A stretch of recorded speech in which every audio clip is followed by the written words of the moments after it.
आणि याचबरोबर हे बातमीपत्र संपलं. पुन्हा भेटूया पुढील बातमीपत्रात. शहरातील ताज्या घडामोडी जाणून घेण्यासाठी पाहत राहा परभणी न्यूज. विश्वरत्न डॉक्टर बाबासाहेब आंबेडकर यांच्या 133व्या जयंतीनिमित्त डॉक्टर सिद्धार्थ हाती आंबेरे यांच्या संकल्पनेतून प्रतिवर्षाप्रमाणे ह्याही वर्षी परभणीतल्या विष्णुजिनिंग मैदानावर योग प्रवर्तक महोत्सव व बुद्धमूर्ती वितरण कार्यक्रमाचे आयोजन करण्यात आले होते. या कार्यक्रमाला सायंकाळी सुरुवात झाली. सुप्रसिद्ध सिनेगायक आनंदी शिंदे यांच्या भीमगीत संगीत रजनीला सुरुवात झाली. या कार्यक्रमाला थायलंड येथे विविध आकाराच्या मूर्त्या वितरण करण्यात आल्या. तर डॉक्टर बाबासाहेब आंबेडकर यांच्या जयंतीनिमित्त काढण्यात आलेल्या आकर्षक देखाव्याला पारितोषिक देखील देण्यात आले. या कार्यक्रमाला जिल्ह्याभरातील आंबेडकर अनुयायी उपस्थित होते. विशेष म्हणजे या कार्यक्रमाला विदेशातील बौद्ध उपासक व भिक्खू संघ उपस्थित होते. परभणी न्यूजच्या वतीने घेतलेला हा वृत्तांत. यश आ रहा है, ये इनकी गरिमा है. And also motivate to best of Bhim Jayanti Mandal. In near future also, we are also planning to arrange a Ambedkar Literature Conference that will be of one-day conference and that will be of nationwide. On the behalf of organizer, I welcome all.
मानवता श्रेष्ठ असते याच विचारांना कार्य करत पुढे सिद्धार्थ भाऊंसाठी जोरदार टाळ्या.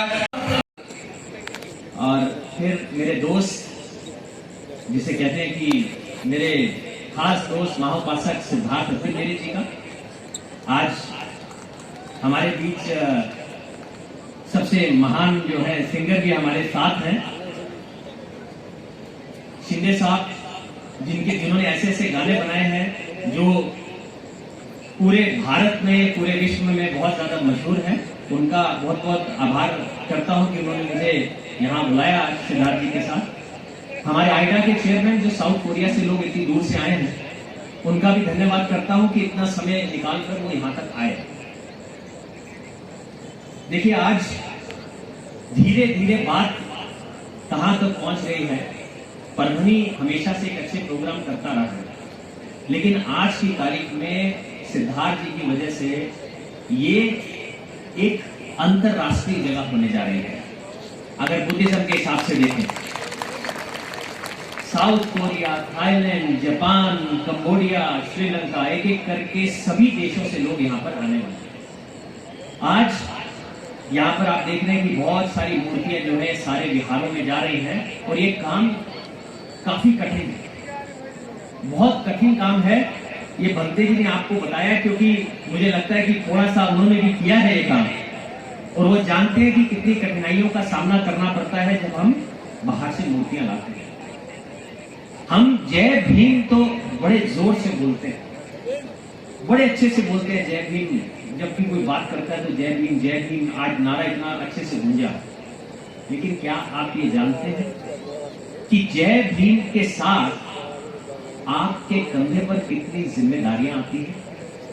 ये कोई नहीं जानता। खाली जय भीम बोलने से काम होता तो सब कुछ ही हो जाता, लेकिन जय भीम अगर बोला है तो बौद्धमय भारत कौन करेगा?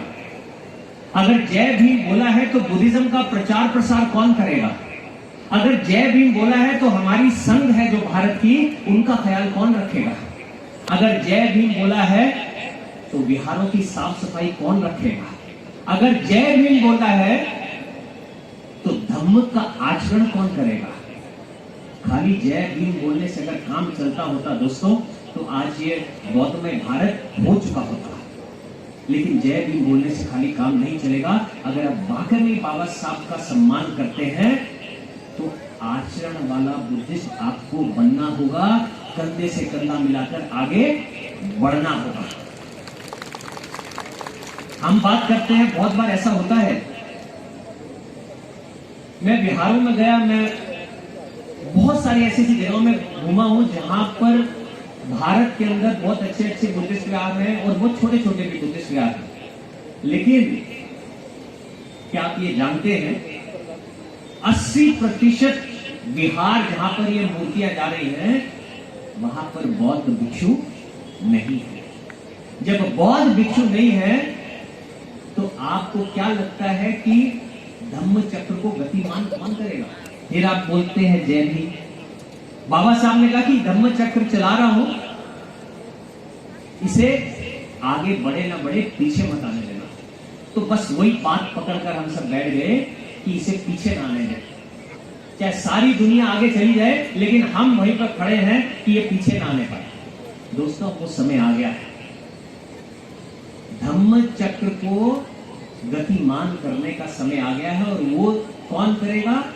हम उपासक ही करेंगे और कोई नहीं करने वाला है। इसी के लिए हमने एक मुहिम चलाई है जो फाउंडेशन के प्रति सिद्धार्थ जी के साथ मिलकर, संघ के साथ मिलकर, कि कोई भी बच्चा, जो बच्चा माँ बाप को लगता है कि इसे भिक्षु बनना चाहिए जीवन में, वो बच्चा हमें कांटेक्ट कर सकता है। 10 से 15 साल के बीच का हो, उसे 10 साल लगे चाहे 15 साल करे, जब तक वो थाईलैंड में जाकर पीएचडी करके वापस नहीं आएगा उसका सारा खर्चा थाईलैंड उठाएगा। हमने धम्म स्कूल भी शुरू कर दिए। आज कोरिया गया हूं तो कोरिया में बात यह हो रही है कि कैसे कुछ आदान प्रदान हो। हमारे जो बच्चे हैं यहाँ के यंगस्टर जिनके पास काम नहीं है, तो क्या हम काम का आदान प्रदान कर सकते हैं? वो चर्चाएं होनी शुरू हो गई और वो काम भी हम आगे आने वाले समय में हम वो सारे काम करने वाले हैं जो धीरे धीरे करते करते आपको दिख जाएगा। भारत का सबसे सुंदर विहार भी परभनी में बनने जा रहा है, जो कि गोल्डन विहार होगा, जो आज तक किसी ने देखा नहीं होगा। जो भी अजंता अलोरा देखने आएगा वो इस विहार को देखे बिना वापस नहीं जाएगा। ऐसा खूबसूरत विहार परभनी में बनने जा रहा है, जिसका श्रेय सिद्धार्थ हत्तीगिरे जी को देता हूं। हम सब आज बहुत तैयार होकर आए हैं, मैं भी बहुत तैयार होकर आया हूं, कितना अच्छा लग रहा हूं। ये भी सब तैयार होके आए हैं, सब एकदम खूबसूरत बनकर आए हैं। लेकिन जब मैं आप लोगों के विहारों में जाता हूं और देखता हूं कि दीवारों पर जाले लगे हुए हैं, खिड़कियां टूटी हुई हैं, जो फोटो टंगे हैं उस पर भी जाले, पुराने सदियों पुराने उस पर हार चढ़े हुए हैं, लेकिन हम एकदम तैयार होकर एकदम फर्स्ट क्लास वहां पे बैठे हुए कि आज हम सच्चे बुद्धिस्ट और बिहार में आए। आपकी पहचान आपके कपड़ों से नहीं हो सकती अगर आप बुद्धिस्ट हैं। आपकी पहचान आपके एरिया के बिहार से होगी, वो कितना सुंदर है, इसका ध्यान कौन रखेगा? बिहार जाना है, चलो कभी दिल कर गया तो चले गए, नहीं दिल गया तो ना गए। अब सारे धर्मों को ही देखें। हिंदू धर्म में सभी देवताओं का एक दिन, सोमवार को इनका, मंगलवार को इतना, उन्होंने तो 7 दिन को ऑक्यूपाई किया। मुस्लिम लोग शुक्रवार के दिन, क्रिश्चियन लोग संडे के दिन, सिख लोग संडे के दिन। हमारा कौन सा दिन है? हम कब जाएंगे? तो हमें भी एक दिन तय करना होगा। मैंने तो कहा है कि बुधवार का दिन तय कर लो कि उस दिन हर इंसान जो है बिहार में जाएगा ही जाएगा। बुधवार के दिन ही बुधत्व प्राप्त हुआ था बुद्ध को, तो वो हमें जाना होगा, ये नियम बनाना होगा। अगर हम ये नियम नहीं बनाएंगे तो कोई और आकर ये नियम नहीं बनाएगा। जब बिहार में जाएंगे, कुछ दान धर्म करेंगे, कुछ धम्म लेकर आएंगे, तो ही बौद्ध में भारत की बात हम सोच सकते हैं। नहीं तो आप सब लोग जो है भूल जाएंगे। आज आप सब लोग के बीच में खड़ा हूं, जब कोई बाबा साहब की बात आती है ना, तो मेरे बाबा साहब सबके बाबा साहब हो जाते हैं। लेकिन जब धम्म के कोई किसी काम, कोई कार्यक्रम की बात आती है, तो ऐसा भी हो जाता है कि ये मेरा काम, मेरा कार्यक्रम है। ये क्या सोचने लग जाते हैं, अरे ये तो उसका कार्यक्रम है, वो क्यों जाऊं मैं, उसका कार्यक्रम है। अरे भाई, वो धम्म का कार्यक्रम है। जहां पर भी धम्म का कार्यक्रम है, आप सबका फर्ज बनता है कि उसमें हिस्सा ले और उसे आगे बढ़ाए। मैं थाईलैंड में गया।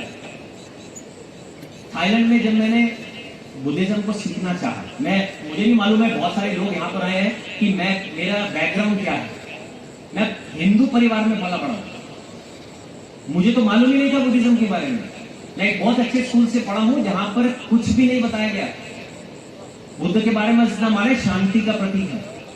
लेकिन जब मैंने एक फिल्म की श्रीलंका में, श्री सिद्धार्थ गौतम, वो समय था जब मैंने बुद्ध की जीवनी पढ़ी और बुद्ध का धम्म पढ़ा। और जिस दिन मैंने बुद्ध का धम्म पढ़ लिया, मैं सोच में पड़ गया कि इतना बड़ा धम्म का खजाना, जीने का तरीका भारत में कहीं दिखाया ही नहीं आज तक, भारत तक पहुंचा ही नहीं आज तक, वो है कहां? तब मैंने ये निर्णय लिया कि सबसे पहले तो मैं बौद्ध धम्म को अपनाऊंगा और उसका प्रचार प्रसार करूंगा। और उसके बाद 2014 में मैंने श्रीलंका में बौद्ध धम्म अपनाया और तभी से उसका प्रचार प्रसार मैं कर रहा हूं। अब मैं सम्राट अशोक तो नहीं हूं, उन्होंने 84,000 स्तूप बनवाए थे भारत में अपने जमाने में, लेकिन मैंने ये संकल्प जरूर लिया कि कोई भी विहार भारत में ऐसा नहीं होना चाहिए जहां सुंदर मूर्ति न दिखे। इसलिए 84,000 मूर्तियों का संकल्प लिया और हजारों मूर्तियां बांटी जा चुकी हैं।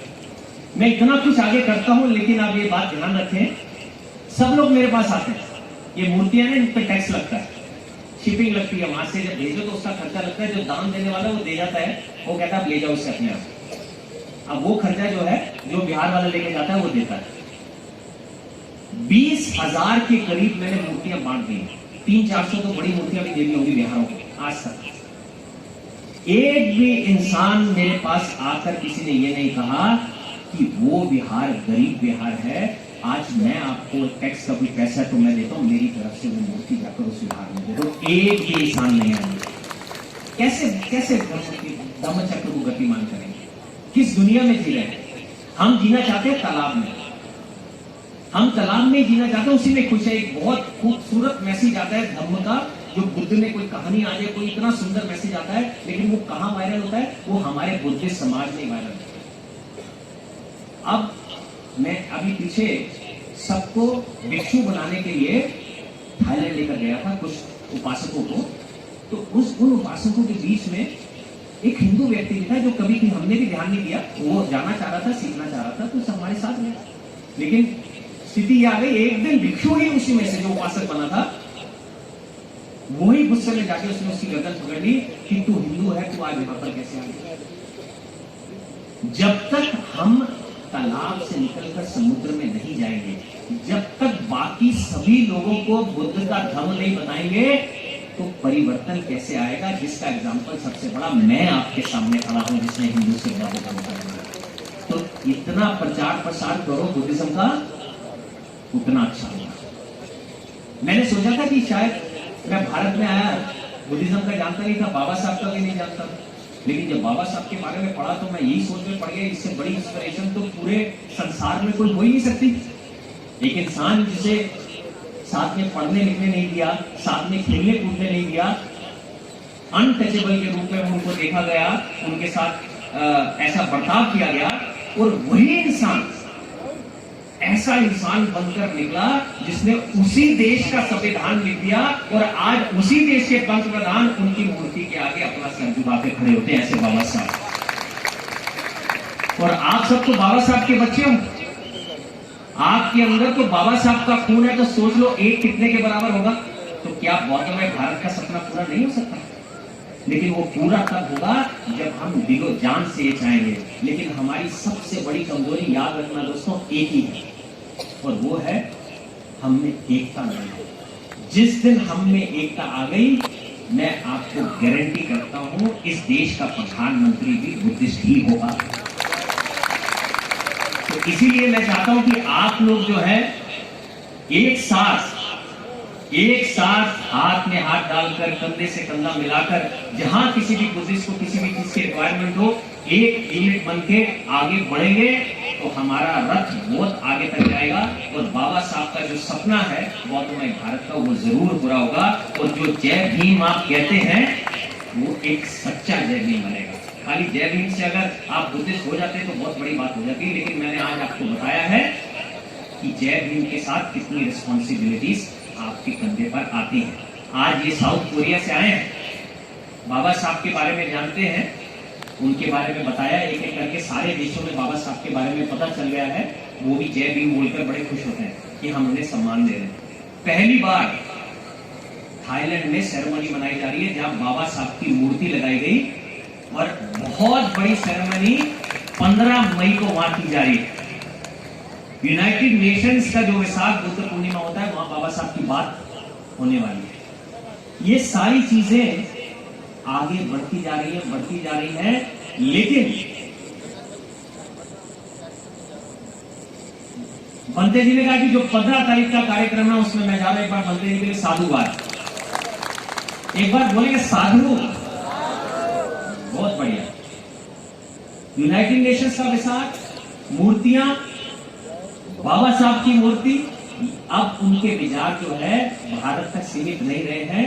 वो ऐसी क्रांति है जिसे आने वाले समय में कोई नहीं रोक पाएगा। बाबा साहब दूरदर्शी थे, उन्हें मालूम था मैंने सारे धर्मों को पढ़ लिया है, लेकिन 50 साल हो, 100 साल हो, भारत नहीं इस पूरे संसार के पास एक ही विकल्प रह जाएगा, और वो होगा बुद्धिज्म। इसीलिए बाबा साहब ने बुद्धिज्म अपनाया। भारत तो एक ऐसा देश है जहां खोद रहे हैं वहां बुद्धि निकलते जा रहे हैं, बाकी बोलने वाला कुछ भी कहे। ये भारत है, और हमारे भी बड़े बड़े नेता अगर बाहर जाते हैं तो वो भी यही कहते हैं कि मैं बुद्ध की भूमि से आया हूं। कितने गर्व की बात है, ये लोग भी बुद्ध के नाम से यहाँ पर आए हैं। लेकिन अब वो समय आ गया है कि हमें बुद्ध होने की अपनी ड्यूटी को आज से पहचानना है।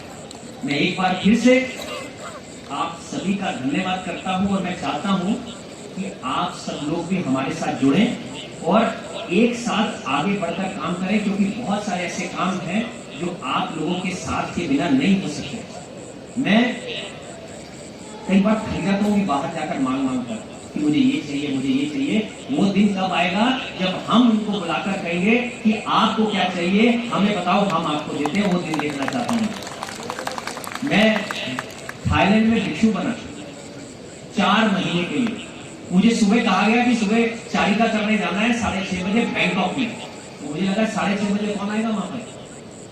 तो उन्होंने कहा ये एक रूल है, प्रतिक्रिया आपको पूरी करनी है, ट्रेडिशन है, जाना ही होगा। मैंने कहा ठीक है। मैं सुबह 6:30 बजे बाहर निकला तो थाईलैंड में 250 लोग टेंपल के बाहर खड़े थे कि बुद्ध भूमि से एक एक्टर आया है जो भारत में वापस बुद्ध को लेना चाहता है, हमारे से कुछ दान ग्रहण कर ले तो बहुत बड़ी बात होगी। 250 लोग और 1 घंटे के अंदर 500 लोगों का खाना मुझे प्राप्त हुआ। और हमारे यहाँ पर ये कंडीशन है, अगर भिक्षु को चारिका करने जाना है तो हम उपासक फोन करके कहते हैं कि हमें दान करना है, क्या आप हमारे यहाँ चारिका करने आ सकते हैं। वो नियम बनाना होगा, उनको इतनी ताकत देनी होगी भिक्षुओं को कि आप रोज चारिका के लिए निकलिए, हम खड़े होंगे आपको भोजन दान देने के लिए, ताकि इस भारत को पता चल जाए ये हिंदू मुस्लिम सिख ईसाई नहीं, बुद्धिस्ट हिंदू मुस्लिम सिख ईसाई का देश है, ये बुद्ध भूमि है। बहुत बहुत एक बार फिर से शुक्रिया आप सभी का कि यहाँ बुलाया। बाबा साहब के जन्मदिन की शुभकामनाएं आप सबको देता हूँ और उम्मीद करता हूँ कि जो खून आपकी रगों में दौड़ रहा है बाबा साहब का, वो रंग लाएगा और बहुतमय भारत का सपना जरूर पूरा होगा। एक बार फिर से आपको कोटि कोटि प्रणाम और धन्यवाद देता हूँ। एक बार जोर से मेरे साथ बोलना, साउथ कोरिया तक आवाज पहुंचनी चाहिए, इतनी दूर से लोग आए। जय भीम। अभी मुझे लग रहा है कि मैं परवनी में आया, एक बार लास्ट बार तो मेरी स्पीच उसके बाद खत्म। जय भीम। साधु साधु साधु। परमपूज्य डॉक्टर बाबासाहेब आंबेडकर यांना सर्वप्रथम मी विनम्र अभिवादन करतो। भारतरत्न डॉक्टर बाबासाहेब आंबेडकर यांच्या 133व्या जयंतीनिमित्त परभणी जिल्ह्यामध्ये गेल्या 20 वर्षापासून आपण भीमगीत संगीत रचनेचं आयोजन करतो।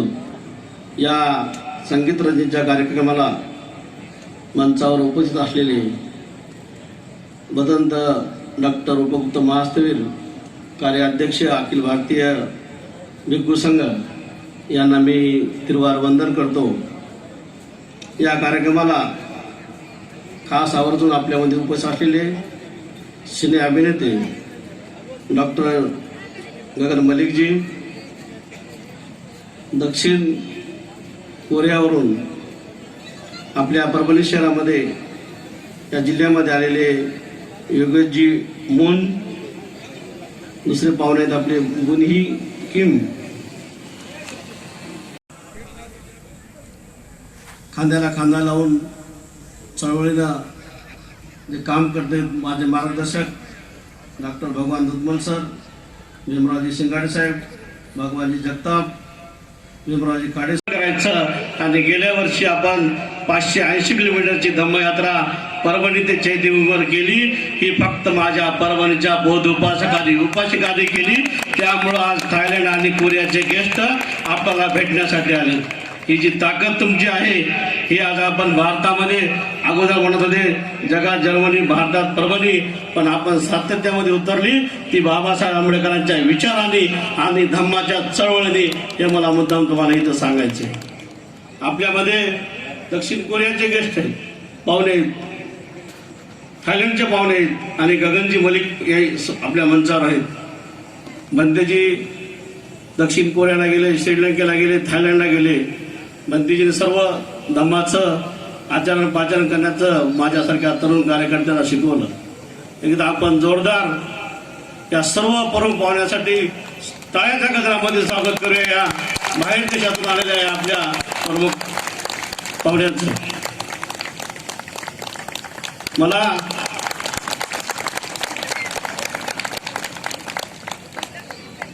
एक मिनिट आपली टाळी थांबली नाही पाहिजे। या पाहुण्यासाठी आपल्या टाळ्या परभणीच्या दक्षिण कोरिया आणि थायलंडमध्ये गेल्या पाहिजे।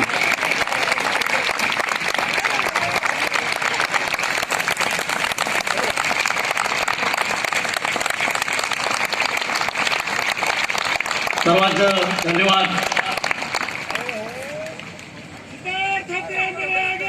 हम तुम्हारे साथ हैं। भारतरत्न डॉक्टर बाबासाहेब आंबेडकरांची आपण 133वी जयंती या शहरामध्ये आणि जिल्ह्यामध्ये करत आहोत। संगीत रचने गेल्या 20 वर्ष अखंडपणे सुरू आहे। ही संगीत रचने बाबासाहेब आंबेडकरांच्या विचाराला पुढे घेऊन जाणारी आहे। आपण जयंतीमध्ये 14 तारखे असतील, 1 तारखेपासून 30 तारखेपर्यंत हर्षोल्लासामध्ये गावागावामध्ये साजरी करतो। काल ताडपांगरी येथे आपल्या निर्णयकर हल्ला झाला।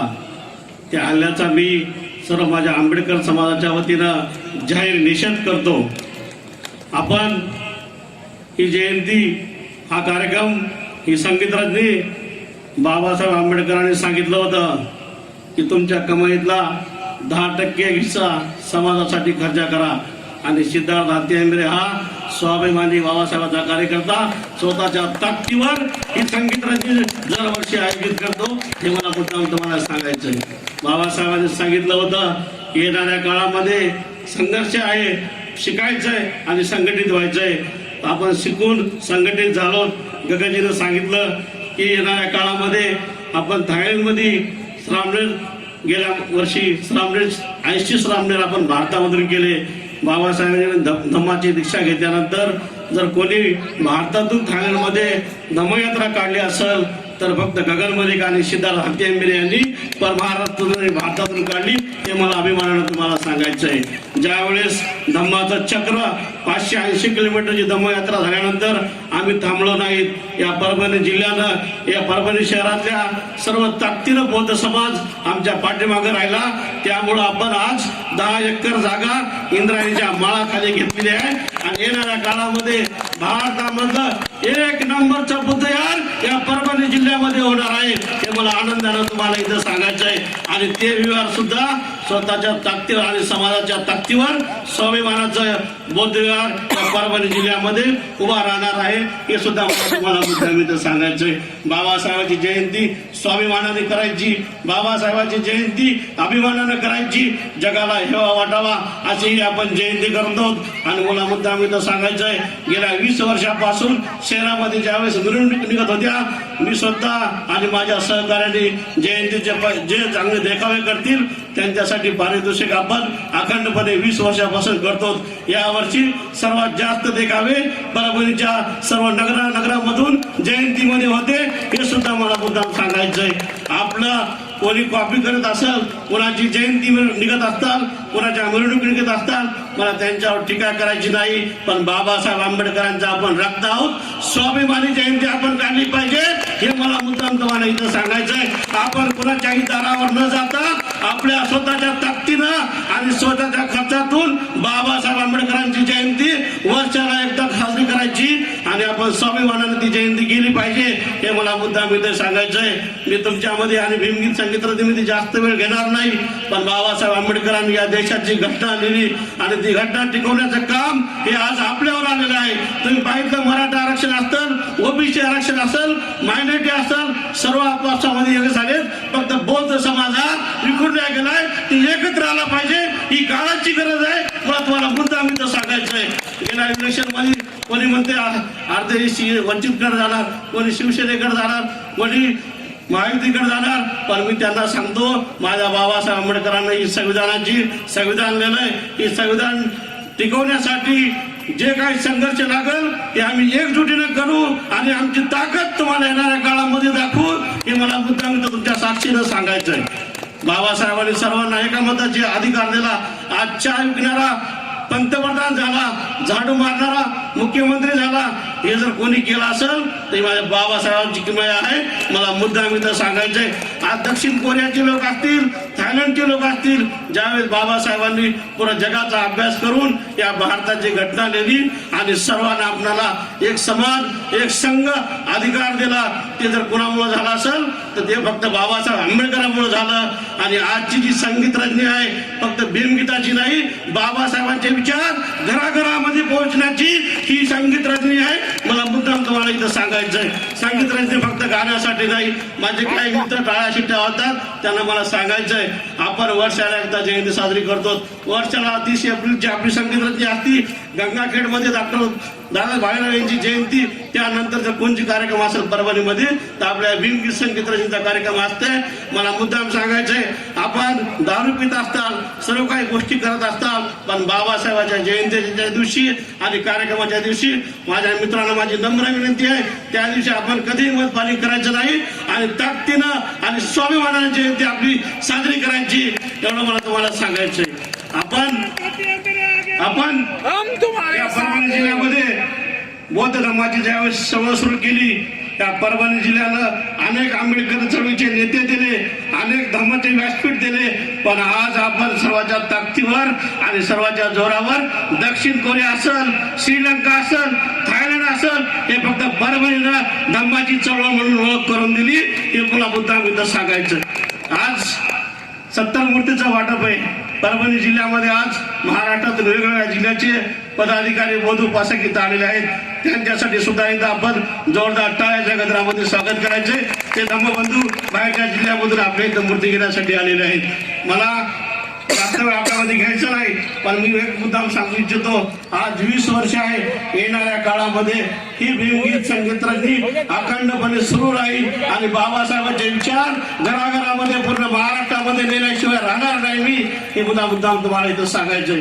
आज आचारसंहिता असल्यामुळं जास्त वेळ घेणार नाही. आमचे महाराष्ट्राचे महागायक आनंद शिंदे यांनी त्यांची जी परभणी शहरातून आपण धम्मयात्रा काढली, त्यांचं ते त्यांनी गाणं गायलं आणि मी त्यांना सांगितलं की दादा यावेळेस तुमचा आम्हाला परभणीमध्ये कार्यक्रम पाहिजे. त्यांची तर होकार दिला आणि आपल्या परभणी जिल्ह्यामध्ये ते आले. त्यांचं सुद्धा मी स्वागत करतो. आपण सर्वजण आलात. सर्वांचं मी परभणी जिल्ह्यातून सर्व माझे माता भगिनी गावागावून गाड्यावर आलात. तुमच्या सर्वांचं मी पुन्हा एकदा आभार व्यक्त करतो, तुमचं स्वागत करतो. पण मी सांगू इच्छितो ही 20 वर्षे जे आहे धम्माची जी चळवळ आहे ही फक्त तुमच्या ताकदीमुळं मी पुढे घेऊन जाऊ शकलो. हे सुद्धा मला तुम्हाला नम्रपणे सांगायचंय. तुमची जर ताकद माझ्यासोबत असेल तर आपण पूर्ण महाराष्ट्र आणि भारत बौद्धमय केल्याशिवाय राहणार नाही. एवढं मी इथं तुम्हाला गवाही देतो आणि मी इथं थांबतो. भारत रत्न डॉक्टर बाबासाहेब आंबेडकरांचा, भारत रत्न डॉक्टर बाबासाहेब आंबेडकरांचा जय भीम, जय भीम. ताकत से बोलो, ताकत से बोलो, बोलना पडेगा. आणि याचबरोबर हे बातमीपत्र संपलं. पुन्हा भेटूया पुढील बातमीपत्रात. शहरातील ताज्या घडामोडी जाणून घेण्यासाठी पाहत राहा परभणी न्यूज.